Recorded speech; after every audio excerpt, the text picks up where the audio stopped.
আমাদের বাজারের এই সম্পূর্ণ জায়গাটা একটা পক্ষ আমাদেরকে না জানায়া অবৈধভাবে লিজ নিয়ে নিছে, এবং যে পক্ষটা লিজ নিছে সে নেত্রকোনা জেলা স্বেচ্ছাসেবকের প্রার্থী ছিল, এবং তার যথেষ্ট প্রমাণ ছবি সহ সবার কাছে আছে। নেত্রকোনার পৌর এলাকার রেল ক্রসিং বাজারে অবৈধ লিজ প্রদান এবং আসন্ন উচ্ছেদ অভিযানের প্রতিবাদে ব্যবসায়ীদের উদ্যোগে এক প্রতিবাদ সমাবেশ অনুষ্ঠিত হয়েছে। আজ রবিবার বিকেলে সাতপাই নির্মাণ শ্রমিক আঞ্চলিক কার্যালয়ে আয়োজিত এই সমাবেশে সভাপতিত্ব করেন পৌর বিএনপির ১ নং ওয়ার্ডের সাধারণ সম্পাদক ও সাবেক কাউন্সিলর গোলাম মোস্তফা। অনুষ্ঠানে প্রধান অতিথি হিসেবে উপস্থিত ছিলেন জেলা বিএনপির যুগ্ম আহ্বায়ক এস.এম. মনিরুজ্জামান দুদু।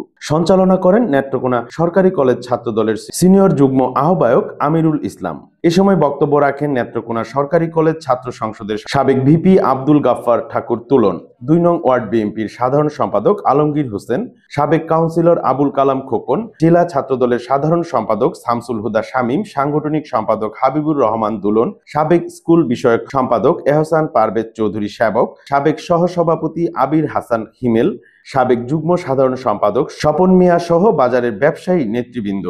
সমাবেশে বক্তারা একযোগে বলেন, ব্যবসায়ীদের দাবি ন্যায্য এবং মানবিক দিক বিবেচনায় রেলওয়ের কর্তৃপক্ষ তা মেনে নেওয়া উচিত। বলতে চাই, তাদের সেই দুঃস্বপ্ন পূরণ হবে না। Their dream will never come true. আপনারা জেনে রাখবেন, সেই স্বপ্ন বাস্তবায়ন হবে না। সবাই আল্লাহর উপর ভরসা রাখুন। পিসিস সরকারের আমলে যারা এই জায়গায় ব্যবসা করেছে এবং তারা অবৈধভাবে এই বাজারে লিজ এনে গরিব দুঃখী মানুষদেরকে উঠিয়ে দিয়ে তারা অন্যদেরকে নিয়ে ব্যবসা করবে, এটা এই সুযোগ আমরা জাতীয়তাবাদী যারা আছি তারা দিব না। তারই সাথে আমি একটি কথাই বলবো, আমরা যারা এখানে আছি, এখানে আমাদের শ্রদ্ধেয় বড় ভাইচারা আছেন, তারা এই বাজারের বিষয়ে এবং যে জায়গায় এই বাজারের বিষয় নিয়ে কথা বলতে হয়, তারা আমি বাংলাদেশ জাতীয় ছাত্র দল নেত্রকোনা জেলা শাখার পক্ষ থেকে আমি তাদেরকে উদারত আহ্বান রাখবো যে বাজারের কর্তৃপক্ষ যেভাবে এখানে ব্যবসা করতে পারেন তারা সেই ব্যবস্থা গ্রহণ করবে। ইতিমধ্যে আমরা দোকান বন্ধ করে দিয়েছিলাম। মনিরুজ্জামান দুদু সাহেব বলেছে, কেন বন্ধ করেছ, কেন তোমরা দোকান বন্ধ করেছ? আমি যখন রাত্রে তার কাছে গিয়েছি, সে আমাকে দূর থেকে ধমক দিয়ে বলেছে, কেন দোকান বন্ধ করে দিয়েছো তোমরা? আমি আশ্বস্ত করেছি যাও তোমরা দোকান খুলে ফেলো। 7 তারিখ আমি এটা দেখবো, আমি 6 তারিখে তোমাদের সামনে যাব। সেই নেতা কথার কাজের মিলাতে সেই তো আমাদের নেতা, যার কথার কাজে মিলাতে সেই তো আমাদের নেতা, যে কষ্টের সময় দুঃখের সময় পাশে দাঁড়ায় সেই আমাদের নেতা। এখানে হাজার হাজার লোক আছে, ফেসবুকে কথা বলা লোক নাই, এই বাহিনীর বিরুদ্ধে কথা বলা লোক নাই, এই সন্ত্রাসী চাঁদাবাদের বিরুদ্ধে কথা বলা লোক নাই। আমরা আপনাদের সাহসে আমরা সাহসী হয়েছিলাম। ব্যবসায়ী প্রতিনিধিদের মধ্যে স্বপন মিয়া, পুলকশীল, বানেসা আক্তার ও বন্ধন সরকার বলেন, এই বাজার হাজারো মানুষের জীবিকার একমাত্র মাধ্যম। আমরা মাথায় বোঝা বয়ে রিক্সা দিয়ে ভ্যান গাড়ি দিয়ে মাটি শুকিয়ে নিয়ে আমরা এই বাজার উঁচা করে আমরা ব্যবসা শুরু করি। এই বাজার আমাদের রিজক, এই বাজার আমাদের বাল বাচ্চার রিজক। অনেক ব্যবসায়ী খুবই গরিব, দিন নেই দিন খাই, সকলে জানেন। এই বাজারটা আমরা অনেক কষ্ট থেকে, আমরা ছোটবেলা থেকে ল্যাংড়া থেকে আমরা এই বাজারটা ঘুরে ঘুরে খাইতেছি। কেউ দেখা যায় 100 টাকা ট্যাঙ্গা কিনে এনে 150 টাকা বেচে খাই আমরা জীবন ধারণ করছি, এই অবস্থানে আছি। আমরা 23 সালে 2টা আবেদন করেছি।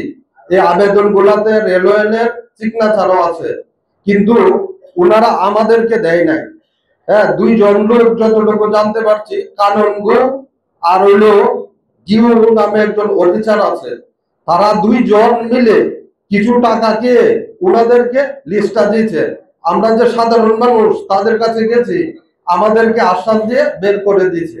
প্রধান অতিথির বক্তব্যে এস.এম. মনিরুজ্জামান দুদু বলেন, এই বাজারের উপর হাজারো মানুষ নির্ভরশীল। বিষয়টি জেলা প্রশাসক ও পুলিশ সুপারের দৃষ্টিগোচর করা হয়েছে এবং 3 মাস সময় চাওয়া হয়েছে।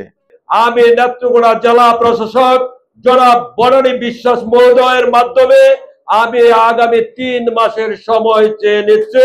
আগামী 3 মাসের মধ্যে এই রেল ক্রসিং সমবায় যে বাজার রয়েছে, এই বাজারের ব্যবসায়ীরা যেন 3 মাসের মধ্যে কোন ধরনের হয়রানির শিকার না হয়। জনাব বনানী বিশ্বাস মহোদয় এবং নেত্রকোনা জেলার মাননীয় পুলিশ সুপার মহোদয়, আপনাদের মাধ্যমে রেল কর্তৃপক্ষের কাছে আমরা 3 মাসের সময় চেয়ে নিচ্ছি। 3 মাস পরে আপনারা সিদ্ধান্ত নেবেন।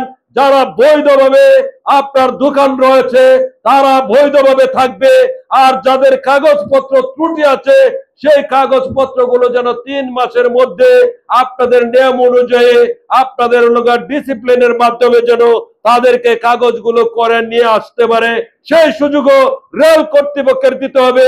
পাশাপাশি আওয়ামী লীগের দূষররা এই বাজারে গত 15 বছর যাবৎ আপনার চাঁদাবাজি করা হয়েছে, এই দোকানদারদেরকে হয়রানি করা হয়েছে, লাঞ্ছিত করা হয়েছে, নেশার রাজত্ব কায়েম করা হয়েছিল এই রেল ক্রসিং বাজারে।